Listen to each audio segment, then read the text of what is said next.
बोल। जय जय राधा रमण हरि बोल। जय जय राधा रमण हरि बोल। वृंदावन में राधे कृष्णा, वृंदावन में राधे कृष्णा, बरसाने में राधे कृष्णा, बरसाने में राधे कृष्णा, गोवर्धन में राधे कृष्णा, गोवर्धन में राधे कृष्णा, नंदगांव में राधे कृष्णा, नंदगांव में राधे कृष्णा, बरसाने में राधे कृष्णा। जय जय राधा रमण हरि बोल। जय जय राधा रमण हरि बोल। ब्रह्मा जी द्वारा मानसी सृष्टि और मनु शत्रुपा की उत्पत्ति। मैत्रेय जी बोले, हे विदुर जी, ब्रह्मा जी जब सृष्टि रचना के लिए बैठे तो मोह और तम आदि की अज्ञानप्रद वृत्तियाँ प्रकट हो गईं, जिन्हें देखकर ब्रह्मा जी को दुख हुआ और वे विष्णु जी का ध्यान करने लगे। पश्चात स्मरण करते ही सनक, सनंदन, सनातन और सनत कुमार उत्पन्न हो गए। इनसे ब्रह्मा जी ने कहा, तुम लोग सृष्टि की उत्पत्ति करो। सनकादि ने इसे अस्वीकार कर दिया। इससे ब्रह्मा जी को क्रोध आ गया और उनकी भौहें तन गईं, जिससे एक नीले और लाल रंग का कुमार उत्पन्न हुआ। ब्रह्मा जी ने कहा, तुम उत्पन्न होते ही रोने लग गए, इस कारण तुम्हारा नाम रुद्र है और तुम्हारे रहने का स्थान हृदय, इंद्रिय, प्राण, आकाश, पवन, अग्नि, जल, पृथ्वी, सूर्य, चंद्रमा तथा तप निश्चित करते हैं। तुम्हारा नाम रुद्र के अतिरिक्त मन्यु, मनु, महिनस, महान, शिव, ऋतध्वज, उग्ररेता, भव, काल, वामदेव एवं घृतव्रत भी होगा। धी, वृत्ति, उष्णा, उमा, नियुत, सर्पी, इला, अंबिका, इरावती, सुधा तथा दीक्षा, ये रुद्राणियाँ तुम्हारी स्त्रियाँ होंगी। तुम इन स्त्रियों के पास अपने स्थानों पर जाओ और सृष्टि रचना के द्वारा प्रजापति बनो। शिवजी ने अपने ही आकार और स्वभाव की बहुत सी प्रजाओं और रुद्रों को उत्पन्न किया। ये देख के ब्रह्मा जी डर गए और कहने लगे, ये तुम क्या कर रहे हो? ऐसी प्रजाओं से कुछ कार्य नहीं होगा और ये अपने भयंकर नेत्रों से मुझे एवं दिशाओं को भस्म कर देंगी। यह सुनकर रुद्र तप करने इधर उधर वन में चले गए। उधर ब्रह्मा जी ने विभिन्न अंगों से मरीचि, अत्रि, अंगिरा, पुलस्त्य, पुलह, क्रतु, भृगु, वशिष्ठ, दक्ष और नारद को उत्पन्न किया। इसी प्रकार ब्रह्मा जी के हृदय से काम, भौं से क्रोध, ओष्ठ से लोभ, मुख से वाणी, उपस्थ से समुद्र और गुदा से पाप का आश्रय नैऋति उत्पन्न हुए। साथ ही उनकी छाया से देवहूति के पति कर्दम ऋषि उत्पन्न हुए। ब्रह्मा जी ने अपनी कन्या रूपवाणी को आलिंगन करना चाहा। इस पर मरीचि आदि ने ब्रह्मा जी को समझाया। वे अपने काम को रोक न सके और काम के स्खलित होते हुए शरीर रहित हो गए, जो अंधकार में कोहरा बन गया। तब ब्रह्मा जी ने सृष्टि रचना का फिर विचार किया। उनके मुख से 4 वेद उत्पन्न हुए, जिनके होता आदिक 4 ऋत्विज और उनके कर्म यज्ञ, विस्तार, उपवेद, वेदांग, न्याय आदि शास्त्र प्रकट हुए। वेदों में ही आयुर्वेद, धनुर्वेद, संगीत शास्त्र, शिल्प शास्त्र और इतिहास एवं पुराण निहित हैं। ब्रह्मा जी के पूर्व मुख से अग्निचय और अग्निष्टोम और पश्चिम मुख से आप्तोर्याम तथा अतिरात्र एवं उत्तर मुख से गोसव आदि वाजपेयी यज्ञ उत्पन्न हुए। फिर ब्रह्मा जी ने विद्या, दान, तप एवं सत्य धर्म के इन 4 चरणों को और गृहस्थ आदि 4 आश्रमों को उत्पन्न किया। ब्रह्मा जी ने ब्रह्मचारियों के यज्ञोपवीत धारण, गायत्री पाठ, प्रजापत्य व्रत, वेदाध्ययन, नैष्ठिक व्रत इत्यादि के नियम, गृहस्थों के लिए कृषि, यज्ञ, वाणिज्य इत्यादि 4 वृत्तियों का प्रणयन, वानप्रस्थियों के लिए वैखानस, बालखिल्य, औदुंबर और फेनम 4 प्रकार के तप तथा सन्यासियों के लिए भी इसी प्रकार के नियमों की रचना करी। ब्रह्मा जी ने अपने चारों मुखों से ओमकार सहित भूर्भुवः स्वः महा इन 4 व्याहृतियों को अर्थात धर्म, अर्थ, काम और मोक्ष को उत्पन्न किया। फिर ब्रह्मा जी ने ही वेद के विभिन्न छंदों को अपने शरीर के विभिन्न अंगों से अक्षरों को उनके स्वरों के साथ उत्पन्न किया। इतनी सृष्टि कर चुकने के बाद ब्रह्मा जी ने देखा कि इनका विकास नहीं हो रहा है। यह चिंता उत्पन्न होते ही ब्रह्मा जी के शरीर के 2 टुकड़े हो गए। एक टुकड़ा स्वयंभू मनु हुआ और दूसरा शतरूपा नामक स्त्री हुई। तब उन दोनों के संयोग से 2 पुत्र और 3 कन्याएं उत्पन्न हुई। पुत्रों का नाम प्रियव्रत, उत्तानपाद और कन्याओं का नाम आकुति, देवहूति और प्रसूति हुआ। मनु जी ने आकुति रुचि के लिए, देवहूति को कर्दम जी को और प्रसूति को दक्ष जी को दिया, जिनके वंशजों से संसार भर गया। वराह अवतार द्वारा पृथ्वी का उद्धार। स्वयंभू मनु अपनी स्त्री शत्रुपा के साथ ब्रह्मा जी से हाथ जोड़कर बोले, आप संसार में यश और परलोक में उत्तम गति के कर्म हमें बताइए।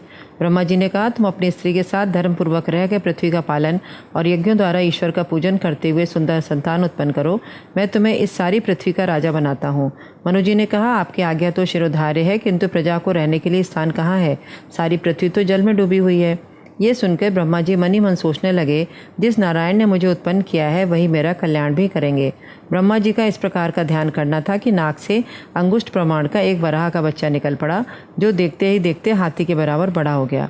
वे सोचने लगे कि ये भगवान विष्णु तो नहीं है, जो अपना रूप छुपाकर मेरे मन को खिन्न कर रहे हैं, जिससे दिशाएं प्रतिध्वनित हो गईं और सर्वव्यापक भगवान ने ब्रह्मा और उनके पुत्रों को आनंदित किया। वेद स्तुति भगवान ने उन लोगों से किए हुए अपने गुणों का अनुवाद जानकर फिर से गर्जना करी और समुद्र के अथाह जल में प्रविष्ट हुए। जल को चीरते हुए वराह रूपी भगवान ने रसातल में जाकर वहां स्थित उस पृथ्वी को देखा। तब अपनी दंष्ट्राओं से उस डूबी हुई पृथ्वी का उद्धार कर रसातल से उठे हुए उन भगवान वराह को इस प्रकार जल से बाहर होते हुए बहुत से दैत्य हाथ में गदा लेकर उनको रोकने के लिए दौड़े। भगवान वराह ने अपने रोष से दैत्यों को लीलावत वैसे ही मार डाला जैसे सिंह हाथी को मारता है। पृथ्वी को ऊपर लाते हुए तमाल के समान नीलवर्ण भगवान वराह के ब्रह्मादि लोग हाथ जोड़कर स्तुति करने लगे। दिति का गर्भधारण। सुखदेव जी बोले, हे राजा परीक्षित, मैत्रेयी की इतनी वाणी सुनकर विदुर जी हाथ जोड़कर कहने लगे, हे भगवान, वराह जी ने हिरण्याक्ष को क्यों मारा? मैत्रेयी बोले, एक बार मरीचि पुत्र कश्यप जी सूर्यास्त के समय विष्णु जी की पूजा करने के पश्चात यज्ञशाला में बैठे थे कि उसी समय उनकी स्त्री दक्ष कन्या दिति कामदेव से व्याकुल हो उनके पास आकर बोली, धनुषधारी कामदेव मुझे सता रहा है, आप जैसे पति को पाकर भला मैं संतानविहीन कैसे रहूं? कश्यप जी ने कहा, मैं तुम्हारी अभिलाषा पूर्ण अवश्य करूंगा। इस समय शंकर जी जो तुम्हारे देवर लगते हैं मशान की भूमि लगाए हुए अपने भूत प्रेतादि गणों के साथ चारों ओर विचर रहे हैं, किंतु कश्यप जी के उपदेश का दिति पर कुछ भी प्रभाव नहीं पड़ा और उसने कश्यप जी को पकड़ लिया। तब कश्यप जी ने उसकी अभिलाषा पूर्ण करने के बाद स्नान कर गायत्री का तप किया। दिति ने प्रार्थना करी, देखिए शिवजी अपना अपमान समझकर कहीं मेरे गर्भ को नष्ट ना कर दें। तब कश्यप जी ने कहा कि हमारा तुम्हारा संबंध अनुचित समय पे हुआ है, इस कारण तुम्हारे 2 पुत्र अवश्य होंगे जो अधर्मी होंगे। इनके अत्याचार से तीनों लोग कांप उठेंगे और इनके वध करने के लिए साक्षात विष्णु को अवतार लेना पड़ेगा। तुम्हारे पौत्रों में एक बड़ा उत्तम विष्णु भक्त होगा, जिसके अनुकरण से योगादिक अनुष्ठान वाले तथा ज्ञानी अपना चित्त शुद्ध करेंगे, जिसका नाम प्रहलाद होगा। यह सुनकर दिति प्रसन्न हो गई कि उसके वीर पुत्रों को मारने के लिए श्री विष्णु भगवान को जन्म लेना पड़ेगा। कुमारों का जय विजय को शाप। मैत्रेय जी ने कहा, हे विदुर जी, दिति 100 वर्ष तक गर्भवती रही और जैसे जैसे उसका गर्भ बढ़ता रहा वैसे वैसे सूर्य आदि का तेज क्षीण होता गया। ये सुन के ब्रह्मा जी ने हंसकर कहा, एक बार मेरे मानस पुत्र सनकादिक विष्णु जी के पास बैकुंठ गए। बैकुंठ की अनुपम एवं दैदीप्यमान शोभा की ओर दृष्टि न डालकर सीधे विष्णु जी के पास पहुंचने के लिए सीढ़ियों पर चढ़ने लगे। 7वीं सीढ़ी पे 2 द्वारपाल खड़े थे, जिनकी ओर भी न देखकर वे भीतर प्रवेश करना चाहते थे। इतने में द्वारपालों ने आकर उनको रोक दिया। इस पर सनकादिकों ने कहा, तुम्हारा ये कार्य विष्णु लोक के निवासियों के स्वभाव के विपरीत है। मैं तुम्हें श्राप देता हूँ कि तुम यहाँ से निकलकर वहाँ जाओ जहाँ काम, क्रोध और लोभ हैं। यह सुनते ही दोनों द्वारपाल कांपने लगे, मुनि के चरणों पर गिर पड़े और प्रार्थना कर कहने लगे, मुनि का श्राप तो मिथ्या होता नहीं, चाहे जिस श्रेणी में हम उत्पन्न हो, अंत में विष्णु जी का दर्शन प्राप्त हो। इतने में वहाँ भगवान विष्णु आ गए। सनकादिक मुनि विष्णु जी का अनुपम और अत्यंत सुंदर स्वरूप देखकर गदगद होकर उनकी स्तुति। जय तथा विजय का पतन। स्तुति को सुनकर विष्णु जी बोले, हे कुमारों, ये जय विजय दोनों मेरे पार्षदों ने जो आपका अपमान किया है, इसके लिए आप 2 लोगों ने इन्हें ठीक ही दंड दिया है। ब्राह्मण मेरे देवता हैं, इनका अपमान आप अपना अपमान समझते हैं, ये तो ठीक ही है, क्योंकि धर्म की रक्षा यदि आप नहीं करेंगे तो कौन करेगा। हमारा यह नियम है कि यदि कोई योगी क्रोधावेग से तप क्षीण हो जाता है तो वह कुछ काल बाद मुझ में फिर से आ मिलता है। इस प्रकार ये दोनों पार्षद मुझसे शीघ्र आकर मिल जाएंगे। आपका शाप तो मेरे द्वारा पहले ही निर्धारित हो चुका था। विष्णु जी ने पार्षदों से कहा, तुम लोगों ने दोनों ने ऐसा ही अपराध एक बार पहले भी किया था। जब मैं योग निद्रा में था तो लक्ष्मी जी मेरे पास आ रही थीं और तुम दोनों ने उनको रोक दिया था। लक्ष्मी जी ने तुमको पहले ही यह शाप दिया था, अब जाओ ब्राह्मण का शाप भोग कर फिर मेरे पास चले आना। वे बैकुंठ से गिरकर दिति के गर्भ में जाकर बैठ गए। हिरण्यकशिप और हिरण्याक्ष की उत्पत्ति। मैत्रेय जी कहते हैं, ब्रह्मा जी द्वारा इस प्रकार समझाए जाने पर दिक्पाल आदि देवता पुनः अपने स्थान को लौटाए। अपने पुत्रों से उपद्रव की शंका कर रही दिति ने 100 वर्ष पूर्ण होने के बाद एक जोड़ा पुत्रों को पैदा किया। प्रजापति कश्यप ने उन दोनों में से जो प्रथम उत्पन्न हुआ उसका नाम हिरण्यकशिप और दूसरे का नाम हिरण्याक्ष रखा। हिरण्यकशिप ने अपनी बाहुओं के बल से तथा ब्रह्मदेव के वर के प्रभाव से मृत्यु रहित होकर लोकपालों सहित तीनों लोगों को वश में कर लिया। उसका सदा प्रिय रखने वाला प्रिय भाई हिरण्याक्ष गदा लेकर युद्ध की इच्छा से प्रतिपक्ष की खोज करते हुए स्वर्ग में गया। देवता हिरण्याक्ष और हिरण्यकश्यप के भय से उसी प्रकार भागकर छिपने लगे जिस प्रकार गरुण को देखकर सर्प भागकर छिपने लगते हैं। तदनंतर वो समुद्र में घुसा और बहुत दिनों तक जल क्रीड़ा करता हुआ जल जंतुओं के स्वामी वरुण जी के पास पहुंचा और उनका उपहास करता हुआ बोला, आज मेरे साथ युद्ध करो। वरुण जी को पहले तो क्रोध आया, फिर शांत होकर बोले, हे हिरण्याक्ष, विष्णु जी के अतिरिक्त कोई ऐसा नहीं जो तुमसे युद्ध कर सके, वही तुम्हारा मान मर्दन करेंगे। भगवान वराह और हिरण्याक्ष का युद्ध। वरुण जी की बात सुनकर हिरण्याक्ष उनसे युद्ध की इच्छा त्याग कर विष्णु जी को खोजने लगा। उसने आकाश मार्ग से नारद जी को जाते देखकर पूछा, बताओ विष्णु जी कहाँ हैं? नारद जी ने कहा, वे अभी इसी मार्ग से पाताल की ओर गए हैं। यह सुनकर हिरण्याक्ष पाताल की ओर दौड़ा और देखा कि विष्णु जी वराह रूप धारण करके पृथ्वी को उठा रहे हैं। हिरण्याक्ष हंसा और कहने लगा, हे सूकर रूपधारी देवता अधम, तू यह क्या कर रहा है? मेरे देखते हुए क्या तू पृथ्वी को यहाँ से उठाकर ले जाएगा? विष्णु जी ने इस पर जल में ही पृथ्वी को रख दिया। वराह रूपधारी विष्णु भगवान और हिरण्याक्ष में गदा युद्ध होने लगा। ब्रह्मा जी को जब यह समाचार मिला तो वे ऋषियों के साथ युद्ध देखने के लिए गए। बड़ी देर तक युद्ध होता ही रह गया तो ब्रह्मा जी का धैर्य टूट गया। वे स्तुति करते हुए विष्णु जी से बोले, हे प्रभु, आप इसके साथ खेल ना करें।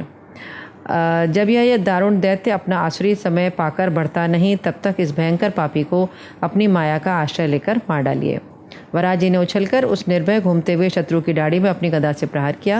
हिरण्याक्ष ने वराह जी की गर्दन पर अपनी गदा का ऐसा प्रचंड प्रहार किया कि उनकी गदा उसके हाथ से छूटकर दूर जा गिरी और वराह जी गदा रहित हो गए। सुदर्शन को हाथ में लेकर उन्होंने हिरण्याक्ष को ललकारा। हिरण्याक्ष ने क्रुद्ध वराह जी पर अपने गदा का प्रचंड प्रहार किया। भगवान ने गदा के आघात का निवारण कर पुनः उसे हाथों से पकड़कर कहा, हे दुष्ट, मुझे जीतने के लिए उद्योग कर। इससे उसने उस गदा को फेंक दिया और वराह जी को मारने के लिए अपना त्रिशूल उठाया, किंतु वराह जी ने चक्र चलाकर उसके त्रिशूल को काट दिया। तब उस दैत्य ने उछल के वराह जी के हृदय पे को जोड़कर घूंसा मारा और फिर अंतर्ध्यान हो गया और अनेक प्रकार की माया करने लगा। उसकी माया नष्ट करने के लिए भगवान वराह ने अपने सुदर्शन का फिर उपयोग किया। वराह जी कभी उसकी पकड़ में नहीं आए और जोर से उसकी कनपटी पर थप्पड़ मारा तो वह चक्कर खा के पृथ्वी पर गिर पड़ा। उसकी आंखें निकल गई, परंतु इस पर भी वो मरा नहीं। ब्रह्मा जी सहित देवगण उसे धन्य धन्य कहने लगे। फिर कुछ ही क्षणों में उसका प्राण निकल गया। देवताओं की स्तुति सुन के वराह जी अपने लोक को चले गए। सूत जी कहते हैं, हे शौनक, जो विष्णु जी के इस वराह चरित्र को सुनता है, गान करता है, वह महापातक से छूटकर सभी मनोरथों को पूर्ण रूप से प्राप्त करता है। कर्दम जी के तप से विष्णु जी का प्रकट होना। विदुर जी ने मैत्रेय जी से कहा, हे भगवान, जब आप मुझसे महात्मा स्वयंभू मनु का वंश विस्तार कहिए, जिसमें स्त्री पुरुष प्रसंग से प्रजाओं की वृद्धि हुई। स्वयंभू मनु के प्रियव्रत और उत्तानपाद दो पुत्र बड़े ही प्रतापी थे। देवहूति नामक जो कन्या थी वह प्रजापति कर्दम मुनि की पत्नी थी, जिससे उन्होंने बहुत सी संतानें उत्पन्न करी थी। जब ब्रह्मा जी ने कर्दम मुनि को उत्पन्न किया तब उनसे सृष्टि रचने को कहा, जिसके लिए उन्होंने 1000 वर्ष तक घोर तपस्या करी। तब गरुणगामी भक्तवत्सल भगवान श्री विष्णु ने उनको दर्शन दिया और कर्दम जी ने उनकी बड़ी स्तुति करी। श्री भगवान ने कहा, तुम महात्मा स्वयंभू मनु को तो जानते ही होगे। वे ब्रह्मावर्त में वास करते हैं और सप्त साग रामबरा पृथ्वी के वही प्रजापालक हैं। वे बड़े धर्मज्ञ हैं। उनकी रानी का नाम शतरूपा है, जो अपने पति के ही समान परम धर्मज्ञ है। वे दंपति आज के तीसरे ही दिन तुम्हें यहाँ देखने आएंगे। उनके एक वय और शील संपन्न सुंदरी कन्या है। वे उस कन्या को तुम्हें देंगे, क्योंकि तुम ही उस कन्या के पति होने योग्य हो। फिर उनसे 9 प्रकार की सृष्टि का विस्तार होगा। इस प्रकार तुम्हारे वीर से उत्पन्न कन्याओं में ऋषि लोग अपने पुत्रों को उत्पन्न करेंगे। तुम्हारी तपस्या महान है और तुम एक महामुनि हो, अतः मैं तुम्हें वचन देता हूँ कि समय आते ही मैं तुम्हारी स्त्री देवहूति के गर्भ से अपने अंशों के द्वारा अवतार लेकर तत्व संहिता का वर्णन करूँगा। ये कहकर सरस्वती से घिरे बिंदुसार नामक तीर्थ में कर्दम मुनि के स्थान से विष्णु जी अपने लोक को चले गए। कर्दम जी राजर्षि मनु की तपस्या प्रतीक्षा करने लगे। तीसरे ही दिन अपने स्वर्ण में रथ पर बैठे हुए पत्नी और कन्या सहित स्वयंभू मनु पृथ्वी पर घूमते हुए कर्दम मुनि के पास आए। वे जटाजूट बांधे हुए चीर वस्त्र धारण किए बैठे थे। एक पवित्र आसन पर बैठकर विष्णु जी की पालन शक्ति से उत्पन्न होने के कारण उनके ही समान उनकी अभ्यर्थना की और आने का कारण पूछा और कहा, आपकी जो आज्ञा हो उसे मैं निष्कपट हृदय से पालन करूँगा। मनु की पुत्री देवहूति से कर्दम मुनि का विवाह। स्वयंभू मनु बोले, हे मुनीश्वर, मेरी एक कन्या है, मेरे 2 पुत्र भी हैं, प्रियव्रत और उत्तानपाद। स्वयंभू मनु ने कहा, आप इससे मेरी कन्या को अपनी भार्या के रूप में स्वीकार करें। मनु की इस बात को सुनकर कर्दम मुनि ने उनकी कन्या देवहूति से विवाह स्वीकार कर लिया और मनु और शत्रुपा ने कन्या देवहूति को कर्दम मुनि को दे दिया। कर्दम जी का देवहूति से 9 कन्याओं को उत्पन्न करना। देवहूति ने कर्दम मुनि के साथ अपने पतिव्रत धर्म को वैसे ही निभाया जैसे पार्वती जी ने शिव जी के साथ निभाया था। पति सेवा में उन्होंने अपने शरीर को गला डाला था। उनकी श्रद्धा भक्ति को देखकर एक दिन कर्दम मुनि दया से पीड़ित तो प्रेम से गदगद होकर बोले, यद्यपि प्राणियों को अपना शरीर प्रिय होता है, किंतु मेरी सेवा के आगे तुमने उसकी भी परवाह नहीं करी। और उसके बाद उन्होंने श्री भागवत भगवान की है आरती, पापियों को पाप से है तारती, पापियों को पाप से है तारती, पापियों को पाप से है तारती। ये शांति गीत पावन पुनीत हर कष्ट मिटाने वाला, सब दर्श कराने वाला। ये शांति गीत पावन पुनीत हर कष्ट मिटाने वाला, सब दर्श कराने वाला। ये सुख करनी ये दुख हरनी, ये सुख करनी ये दुख हरनी, श्री मधुसूदन की आरती, पापियों को पाप से है टारती। श्री भागवत भगवान की है आरती, पापियों को पाप से है तारती।